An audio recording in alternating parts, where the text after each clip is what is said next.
Mobile silent ഒക്കെ എവിടെ ചെന്നാലും. നേരെ അത് കഴിഞ്ഞ് അടുത്ത് സംഘടന വീട്ടിൽ പോയി ഭക്ഷണമൊക്കെ കഴിച്ചു. കാറിൽ വന്ന് മൊബൈൽ ഇങ്ങനെ ഇരിക്കുന്നത്, ലൈറ്റ് ഇങ്ങനെ കത്തുന്നുണ്ട്. സമയം ഒരു 3-3:30 മണിയാണ്, 4 മണിയായിട്ടുണ്ട്. ഫോൺ ഇങ്ങനെ എടുത്ത് നോക്കുമ്പം എൻ്റെ അയൽവാസി രതീഷ് വിളിക്കുന്നുണ്ട്. ഹലോ പറഞ്ഞു. എന്ത് മനുഷ്യനെ ഫിലിപ്പെട്ട നിങ്ങളും ചോദിച്ചു. എന്തായാലും ചോദിച്ചു, എത്ര പ്രാവശ്യം നിങ്ങളെ വിളിക്കണേ? ഓ വല്ലാത്തൊരു ആളെ കേട്ടോ നിങ്ങൾ അച്ഛന് തീരെ വയ്യ, പെട്ടെന്ന് വരാൻ പറഞ്ഞു.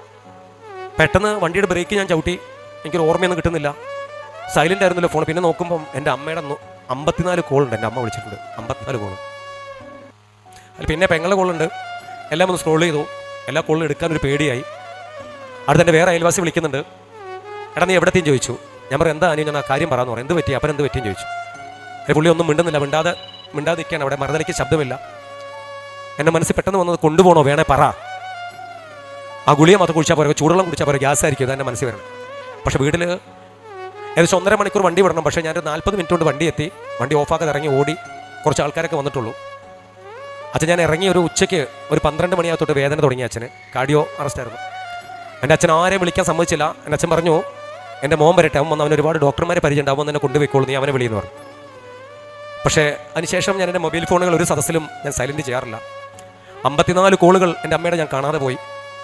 ജീവിതത്തിൽ ഏറ്റവും വലിയ നഷ്ടപ്പെടുത്തലാണ് എനിക്ക് ജീവിതത്തിൽ എനിക്ക് ഉണ്ടായത്. ഫിലിപ്പമ്പാട് എന്ന് പറയുന്നത് എനിക്ക് ഒരുപാട് ഡോക്ടർമാരുടെ ബന്ധമുണ്ട്, 2 വണ്ടിയുണ്ട്. പക്ഷേ അച്ഛൻ്റെ ചെറിയ വേദനകളെ കാണാതെ പോയി.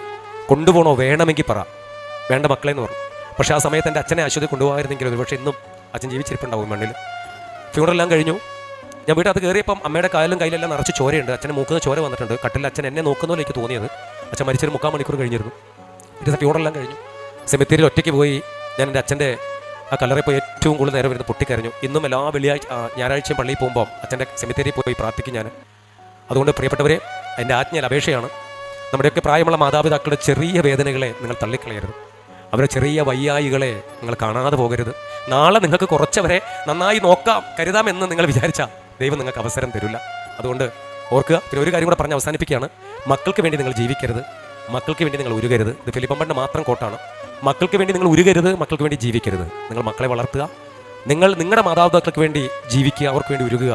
അത് കണ്ടാൽ നിങ്ങളുടെ മക്കൾ നിങ്ങളെ വാർദ്ധക്യത്തിൽ ഏറ്റവും മനോഹരമായി അവർ സംരക്ഷിക്കും.